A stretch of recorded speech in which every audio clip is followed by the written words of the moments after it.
KPBS On Demand is supported by Zocalo Public Square, presenting a panel discussion and screening with food and drinks, exploring the history of deportation with MacArthur geniuses Alex Rivera and Kelly Little Hernandez at Bread and Salt on December 13th. Sign up for no cost at zps.la/KPBS. Of course, there's always sex. Take off your clothes. I'd like to kiss you, but I just washed my hair.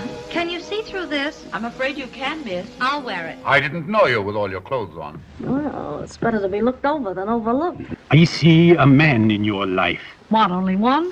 It took more than one man to change my name to Shanghai Lily. That's right. Cinema Junkie is stepping into the untamed territory of pre-code Hollywood for the special Christmas shopping bonus edition. Welcome back to listener-supported KPBS Cinema Junkie. I'm Beth Accomando. I have the perfect Christmas gift for any cinephile in your life. The latest TCM book, Pre-Code Essentials, Must-See Cinema from Hollywood's Untamed Era, 1930 to 1934. Pre-code Hollywood was a time when movies operated in defiance of rules and regulations and served up some of the most audacious, delightful, and provocative films ever to come out of Hollywood. And now, 50 of those films have been collected in a book by Kim Luperi and Danny Reid. We'll define what pre-code refers to, discuss some of the titles, and explore why this period of films remains so relevant and fascinating. Anything else you guys want? Yeah, give me a big slice of you on toast and some French fried potatoes on the side. Listen, baby, I'm APO. What does she mean, APO? Ain't putting out. I need to take one quick break, and then I'll be back with Kim and Danny to talk about pre-code Hollywood naughtiness. Just keep on doing what you're doing, although it's leading me to ruin. Just keep on doing what you're doing. You don't know what you're doing to me. Welcome back to Cinema Junkie. I'm Beth Accomando. I'm so excited about this book because pre-code Hollywood is something I love. But for people who may not be familiar with this time frame in Hollywood, let's start by having Danny explain what the code actually refers to. All right. So the Hollywood Motion Picture Production Code of 1930 was an effort by the movie studios at the time to try and create a set of guidelines for what could and couldn't be shown on movie screens. There's a lot of reasons it came about. It's essentially a philosophical document talking about trying to uplift the morals of the motion picture audience, which sounds very fancy and thoughtful, but in reality, it's just a way to kind of apply pressure and keep stuff off the screen that certain groups, interest groups, were not interested in seeing on the screen. This was happening in 1930, shortly after the stock market crash. This is after a series of scandals throughout the 1920s where Hollywood was really taking a beating from the Fatty Arbuckle case to the William Desmond Taylor murder. And the Motion Picture Production Code was ratified in April of 1930. All the studios came together and said, yes, we will follow this document. We are going to make clean motion pictures for the betterment of America.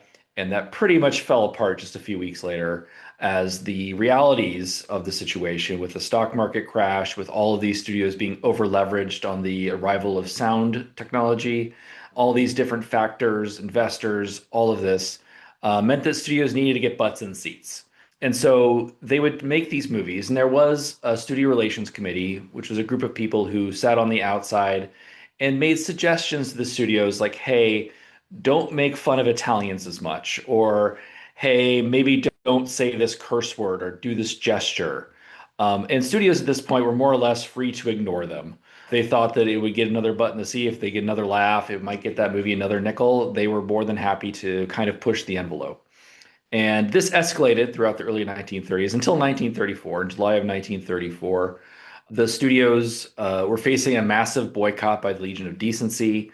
They were really getting threats of federal censorship, with the federal government stepping in to stop them from making movies or make movies exactly how the federal government wanted. And so the Motion Picture Production Code stopped being a suggestion and became enforced. That's when the Production Code Administration came in under Joseph Breen, and he had personal say-so over what movies were and what they could say and what they couldn't say. There's still some exceptions. There's a lot of funky rules, little niches. But movies really change after 1934, and then you get into the golden era of Hollywood and the World War II era, And it's a very different beast than pre-code Hollywood. And pre-code is very like, then when I say pre-code, I'm talking about that 1930, 1934 era. Pre-code is very sexual. It is very honest. It is very raw. The Great Depression was happening, and you really see it on the screen. There's no hiding from it.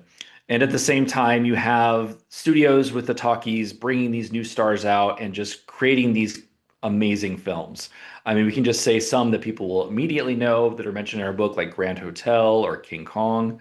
But at the same time, they're creating a lot of really interesting and niche films that cover a lot of subjects that could be psychologically complex or weird, or really delve into relationships in ways that movies wouldn't after 1934.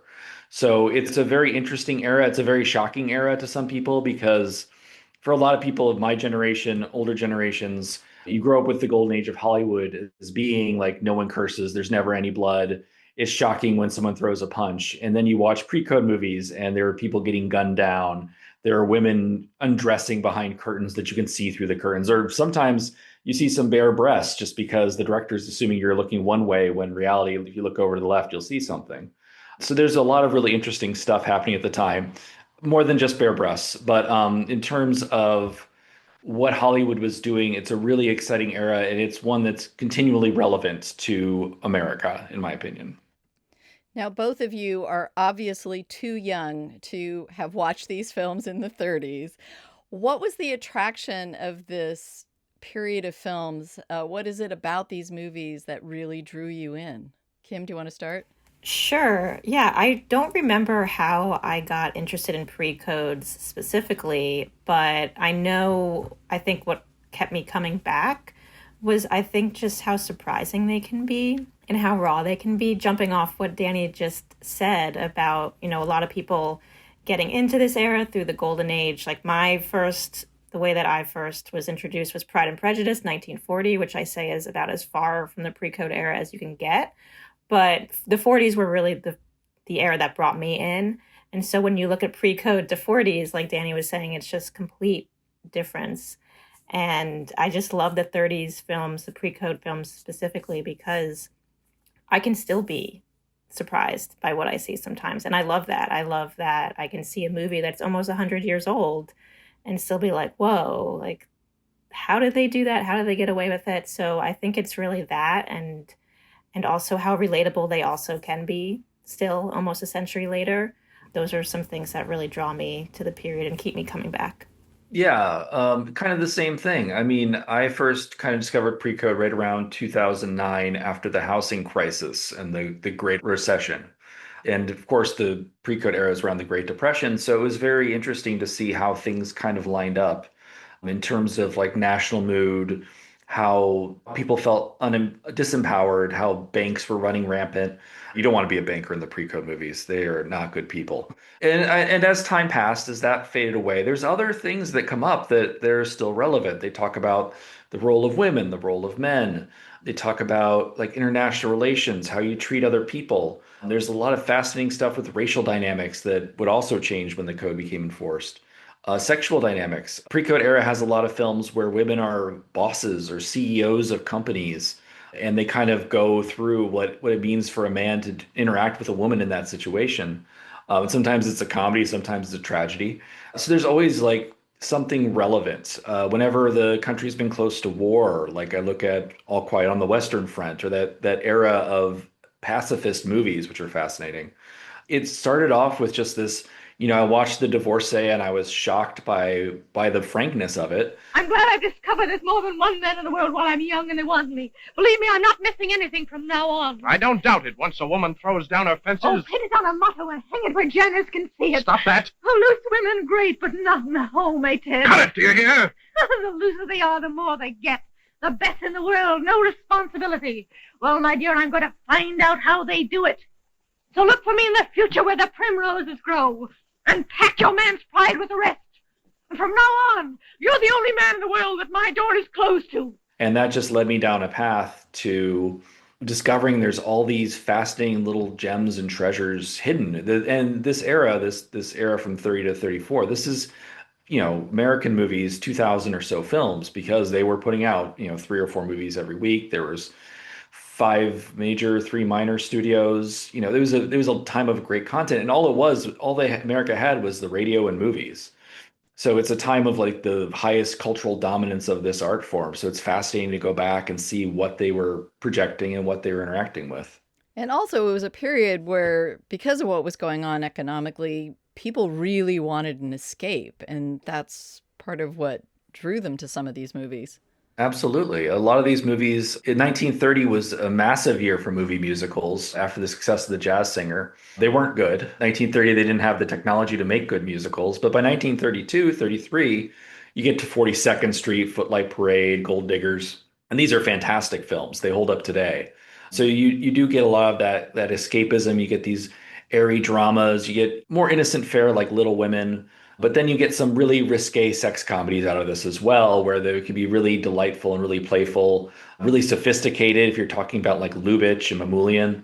So there's a real like beauty and grace. If you watch an MGM film from this era, it's like nothing else. And if you watch a Universal movie from this era, you can tell it's a Universal movie. It's just a very fascinating time along those lines. Well, and you mentioned Gold Diggers, and I remember the first time I saw that, I was really surprised that mixed in with that like really light, frothy musical comedy, you have that really dark song about forgotten men also. So like the tonal shifts were interesting.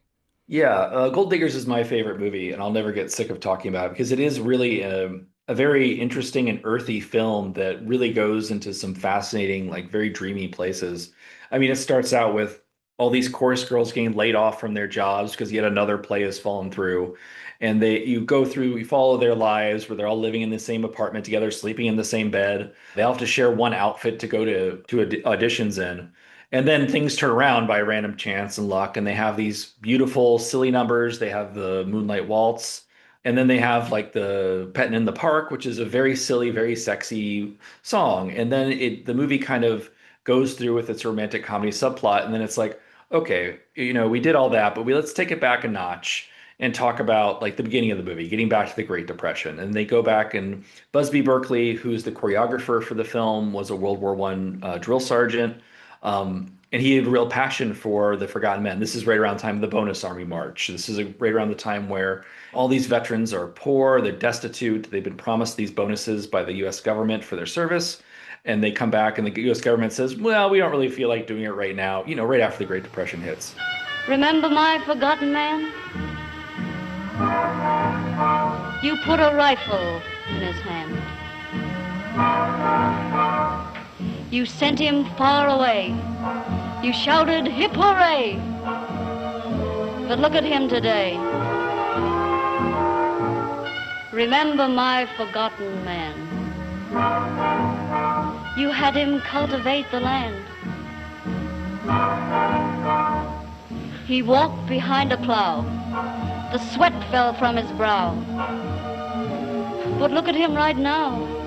So they end the film with the Forgotten Man number, which is definitely reminiscent and much different than a lot of the other Busby Berkeley movies, but it's very touching and very shocking in the ways that it kind of confronts the realities that were facing World War I veterans at the time. Kim, Danny mentioned that that's one of his favorites. Do you have some favorites from this era? Yeah, I definitely have several favorites. I mean, the one that I always start with is Babyface, because that was the rabbit hole for me, I think, into the pre-code era, specifically research and censorship-wise. You haul your freight out of here. What's the matter? You getting particular? Maybe I am. Did you ever take a good look at yourself? Yeah, you're exclusive, you are. The sweetheart of the night shift. Come on, you're wasting my time. Everybody knows about you. Yeah? Well, you ain't going to. I love that movie. I love Barbara Stanwyck in general, and in that movie. I also love the dynamics between her and Teresa Harris in that film. And I also love that 2 versions exist today, and that's what I actually wrote my college thesis on. It was right after the uncensored version, the pre-release version, was found at the Library of Congress, so I know more on that film than any other film, but I think it's super fascinating to be able to see both of those versions today, because we really don't get many opportunities to do that. And I think it's just really fascinating to be able to kind of see, I call it censorship in action, because you can see like the very little tweaks that were deemed okay in that time, and you're like, really? Nobody's going to believe that she's like reformed at the end. But that's one of my favorites. And then just throwing another in that I adore, and it's super unique, and it is also in our book, is Heat Lightning. Many times I held that hand. How many times I... Everything between you and me is past, forgotten. I left you and that whole rotten life. Came out here and I started fresh and clean. I've worked pretty hard for what I've got, and I'm not going to lose it now. Not for you, not for anybody. I think that it's a Warner Brothers film. You have the entire Warner Brothers stable. You have, it stars Aileen McMahon, and then you have Ann Vorak and Lyle Talbot, and then you have Glenda Farrell and Ruth Donnelly and Frank McHugh. Like, you have everybody, but it just shifts tones a lot. It's comedy, it's tragic, it's proto-noir. It's got a lot of different elements and a very interesting, different atmosphere. And also, you know, McMahon plays a female auto mechanic. Like, when are you going to see that? When have you seen that really since then? I mean, it's just so many elements to that are unique. And that's a film that I love sharing with people, because they watch it and they're like, whoa, you know, you're not expecting most of that from a film in 1934. Now, you brought up the fact that there were two versions of Babyface. Talk about the challenge of putting this book together when some of these films were hard to find. Some of these films were censored, you know, later after they had come out. So what were some of the challenges in researching this? That's a good question. I think most of the films actually, luckily now, I mean, when a lot of pre-code books were written about 20 years ago, it was a different story about access. And a lot of them were harder to find.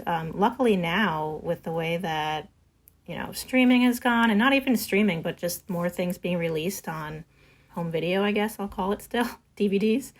I think there's only two, and Danny can correct me if I'm wrong. I feel like there's only two that are not released on DVD or Blu-ray. The rest are luckily like able to be found, whether it's on DVD, Blu-ray, you know, other places, YouTube, Internet Archive, other sites that I won't name here, but they luckily can be found and enjoyed. And we looked at the versions that were available to us now. Some of those were censored later, and then the scenes were restored. Some of those were censored, like Love Me Tonight, for instance, which is our cover, Myrna Loy and Love Me Tonight. For instance, that scene from the cover, I kind of love this fact, is not in the movie today. It exists in a still, but it was edited, I think, in 1949. Over 15 years later, it was removed and it was lost. So we're looking at these films and we're talking about them as they survive today. And Babyface is just one example. And I think it might be the only one in our book where there are two versions, that, like two full versions at least, that you can see. But I don't think we ran into too many challenges there. I feel like it's just, there's so much research that you can do on these. You know, we did research on the films themselves and the people involved, you know, directors, casts, anybody else in production land. And then we also did research censor-wise. So I am in LA, and I am very privileged to live very close to the Margaret Herrick, where they have the production code files. So I did a lot of research there. I think a challenge was probably just cutting it all down. I know that was a challenge, actually, because, you know, when we had our first draft, it was a lot longer. And of course, books are always, they want fewer words than you have. That's always how it works. And I think, at least I like the editing process. I feel like it gets you to really the best you can be, but it's always a challenge for sure, trying to just narrow it all down, because there's so much more you want to include, but can't. And tell people what to expect from the book. How is it organized, and what kind of information did you try to pack into it? So it's 50 essential films from the pre-code era. It's organized chronologically. We kind of decided that if you follow the entries in the book, you can kind of follow the story of pre-code Hollywood. It's not like there's a grand narrative. We don't follow like Joseph Breen day to day or anything.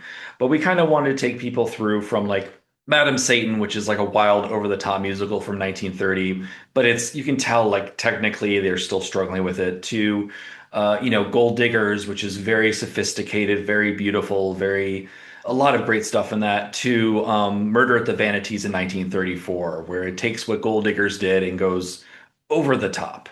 And that's just the musical genre. So we kind of do that with different genres as well. Like we do Frankenstein, the original James Whale film, and then we kind of end the book right around Black Cat with Bela Lugosi and Boris Karloff. So we're kind of working through different genres, different studios. It's very complicated. I don't know if we pulled it off perfectly, but the idea really is to try and give you this snapshot through these 50 films, where it's not just, hey, here's 50 fun films, but here is the process of what this looked like. And these movies go out to America, and here's what the reactions were. You know, when Mae West came to town, how was that treated? Well, when I'm good, I'm very good. But when I'm bad, I'm better. And we picked a lot of movies that were very big at the box office. We picked some movies that were just very weird outliers. A lot of the films we put together, we organized it in a way that we wanted to tell a story of the pre-code era, but also something you could pick up and just open to a chapter and read. And each chapter will go into like the production history, the reaction to it, the censorship history. And so we just really, I mean, the overall goal of the book is to get people to watch more movies, which I think is the most noble goal of all, perhaps. But it's you know, it's something we put together with a lot of thought and a lot of care, and hopefully people will enjoy it. There hadn't been a pre-code book since the early 2000s, and then Mark Vieira came out with Forbidden Hollywood, which was the update of Sit and Soft Focus with some more information in there. And then there was a pre-code cocktail book. So in the last 10 years, there's been three, counting us, and which is great. I mean, it shows how much interest there is in the period and how popular it's been getting, for sure. The idea of doing an essentials book and an overview of the era through different essays, that remained intact. And TCM did want us to add some information about how these films are still relevant and timely today. And we even had to update one or two chapters literally within the last year or two because they had become more relevant, politically mostly from things that were happening. But we had worked on it and then started working with Running Press and TCM, and it all happened and it all came out, I think, close to like what we originally envisioned, I feel like, or at least me, with a lot of awesome images as well. Yeah, Kim did a great job. She selected all the pictures, and she even went through, one thing we were trying to make sure was that if you already own Forbidden Hollywood or even the Cocktails book, you're not going to pick up our book and be like, oh, this is the same images from Gold Diggers I've already seen, or, this is the exact same thing as Forbidden Hollywood. So all the images, almost all of them, are completely different. It's all new content, so it's not stuff from my website. It's not stuff Kim had written before. And then Kim did a ton of research going through the production code files. I have many emails from her, just like the days she spent digging through Scarface alone. It was a very long process, and it was never a guarantee, but it was something that we both always believed in. And when it happened, it's still genuinely shocking on some level. It's great. I'm really happy with what the final product is. The only issue I have now is that people be like, oh, I liked when you said this in this chapter. I'm like, I wrote that like 6-7 years ago at this point. I don't know what I wrote. Like, I hope it's good. Yeah, you actually include the production code in the book, and there's also some other like documents that you reprint. I remember reading through some of the production code and being amused by some of it. I don't know if you have like any favorite parts of it in terms of things that they were forbidding or focusing on that you just kind of go like, really? That's what you were most concerned about? Oh, yeah. I mean, for me, the specific files, I'm obsessed with. I say that. But yeah, I love that you can read, click into any digital file and you'll see something that is unintentionally hilarious today. And it just kind of makes you stop and pause and think, yeah, like what you just said, they really were concerned over this. We have 2 items from Redheaded Woman in the book that are 2 of my favorites because there's a Mrs. R is how she signs off. Her name was Mrs. Richardson. I think she was from the City of Atlanta Review Board, and she did not like Redheaded Woman. And she has some great quotable moments in her letter that is in the book that's one of my favorite parts of the file, of parts of any file. And I was like, we have to get this in here. But I just love, again, how surprising some of these things are. You'll read stuff and just, be like, this is what the focus was on, or this is how people reacted to something like this. Scarface, that file is over 350 pages. It's absolutely insane. Somebody should write a book on that. But yeah, just Howard Hughes trying to get away with everything that he could get away with. I'm gonna write my name all over this town with it in big letters. Hey, stop him, somebody! Get out of my way, Johnny! I'm gonna spit! I love the look that they give into this era because you don't really see that, and that's why I was really wanting to share some images from those files in the book, because no other pre-code book really has images from the files. They have the code sometimes, and even finding the code was a little bit hard because it was published in so many different ways, and we couldn't really even find the definitive one, but we did take a copy from the Motion Picture Herald in 1930. So that was one that was published, and that's what we took. But yeah, I love that we were able to include those in there because I feel like people are asking me about them often on Instagram because I share stuff from them, and it's something that a lot of classic film fans don't see. And so I think that also sets us apart that we included some of that. And one of the things that people might be surprised by from this era, if they're not familiar with the films and the times, is really the amount of women that were stars at the box office and the amount of agency these women had. In going over these films, like, were you ever thinking, I wonder what would have happened if the code hadn't been enforced? Like, how might Hollywood have been different? Or because it does feel like a very different sort of era from what followed. The early 1930s, there's a lot more freedom. You have to remember at this time, the majority of moviegoers were women because they're the ones who had the free time. They went during the day. And this is a time where I think like 1 out of 6 Americans went to the movies every week. So, everybody is going to see a movie. And so a lot of these movies have a very much aimed at the woman audience. You have stuff like Grand Hotel and, Anna Christie, a lot of motion picture stars, Norma Shear, Greta Garbo, Marlene Dietrich. Their whole career is focused on these pictures made for women, where a lot of the time it's these women doing daring, exciting things. Ruth Chatterton being an auto executive and female. And so that gets shut down pretty hard in 1934. I've been asked this question many times. I personally think that if Joseph Reid hadn't allied things the way he did in 1934, I do think eventually it would have come down to federal censorship, just because at the time there was no assumption of free speech in terms of motion pictures. Like they were not, their rule is not free speech in 1911. So there really was this ability among the states and the counties to censor as freely as they wanted, which is a big issue. And just the tenor of the movies. By 1934, and this is how we start the book, it really does feel like things are kind of going off the rails. There's a desperation, there's a need to shock and titillate that is just very blatant. We start off the book talking about Tarzan and his mate. There's a sequence. Swim. Where they go swimming together, and depending on where you are, either Tarzan rips off her clothes and she's just in her underwear, or he rips off her clothes and she's just in her bottoms, or he just completely rips off her clothes and they swim around. And if your movie studio in 1934 is making basically, full frontal nudity swimming sequences, and this is obviously a much more conservative time, where else is there to go? There's certainly places, but I don't think that they would have let them go there.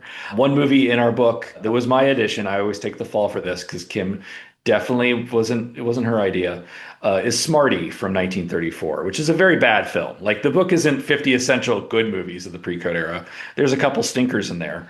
Now get this. Any more cracks out of you? If you dare to, if you so much as, if you don't watch your step, I swear I'll hit you so hard. Show me. But Smarty is a very important film because it's this era. It's 1934. It's a sex comedy where a woman is really into like rough sex and BDSM. Tony, dear, hit me again. They can't talk about it all. They don't have the language. They don't have the cultural capital. And so instead they make it all about spousal abuse. And it's not funny at all. And they're trying to play it as a sex comedy, and it makes no sense. But it's just awful, and they don't have the tools or the language. If you made that movie in the 1970s, everybody would be like, okay, I get it. It's bad, but we get it. In 1930s, they didn't have that kind of dialogue around sex to make movies like that. And so you end up making these movies with bad taste, or that they're just they're just making to try and see if it works or not. Not in the book, but like Madame du Barry from 1934 with Dolores Del Rio is also along those lines, where like they're trying to seduce impotent kings and stuff like that, where they just can't really, they don't have the language to articulate what they want cinematically. And I'm not like faulting them for this. It's just that at the time they're trying to do very complex things, and they just can't really do it with the audiences they have. And it kind of ends up creating these movies that are just really disgusting on some level. The Smarty famously, they had a stand-up that Warner Brothers would ship to theaters where I think you could have Warren William and pull his arm back and he would slap Joan Blondell stand-up. It's just like, what on earth are you thinking? So I personally, I don't think that the pre-code times were destined to last forever. It would be nice if some aspects of it lasted longer. And this is something I've talked about before. I do personally believe that even after the production code fell apart in the 1960s and you move on to like the movie rating systems with the MPAA, there are still parts of the production code that still feel very enforced. You still have these lingering effects from that 20 years under the production code, which is why the pre-code era feels so shocking, because you can make movies like All Quiet on the Western Front or all this era of very anti-war films that are much different than the anti-war films of the 60s and 70s. Or you can make these frothy sex comedies where even when you have like Ken Russell making The Boyfriend in the 70s, very different, like trying to ape it very clearly, but just the morality of how you make movies, of how you produce movies is just different. So I think the pre-code era is extremely special. And I think that's why it's great for people to check out and see, because you will see things that you didn't know about movies, like just how they're made and how they can talk about the world. But I don't think the good times would have lasted. Yeah, I definitely agree, because, the industry was forced into a corner, really. And they had to enforce the code because they saw very, very quickly what the effects of boycotts, even just through like the tiny few that actually happened, they saw what that could mean for them. And it was not good, obviously. So I think it would not have lasted much longer. And I mean, one of the unintentional, I guess, good things, I don't know if good is the right word, about the code is that you do get some of these movies, especially comedies, after the code that just had to be smarter. So you do get stuff, Preston Sturges, even some Lubitsch too, and other films that had to get what they wanted across just in really smart ways. And that was one effect of the code, is that, they couldn't be more outright as they would have in the pre-code era. Not that you could be super outright with some of these things, obviously, but it did force some people, and some, I feel like comedies especially, it forced them to be a little bit smarter maybe than they were before. But yeah, otherwise, obviously not a great thing that the code happened. But like Danny said, I think we were going in that direction anyway. It was federal censorship or this. So this was what happened, and probably better than federal censorship, because you don't want that happening.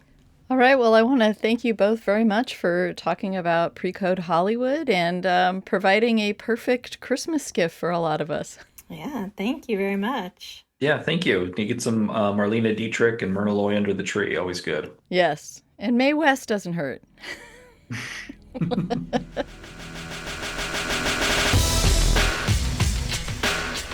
That was Danny Reid and Kim Luperi, authors of Pre-Code Essentials, Must-See Cinema from Hollywood's Untamed Era. The book is now available for holiday gift giving.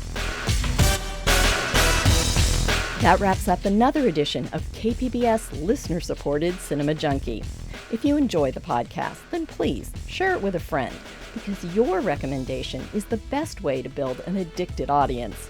You can also help by leaving a review. Till our next Film Fix, I'm Beth Accomando, your resident Cinema Junkie.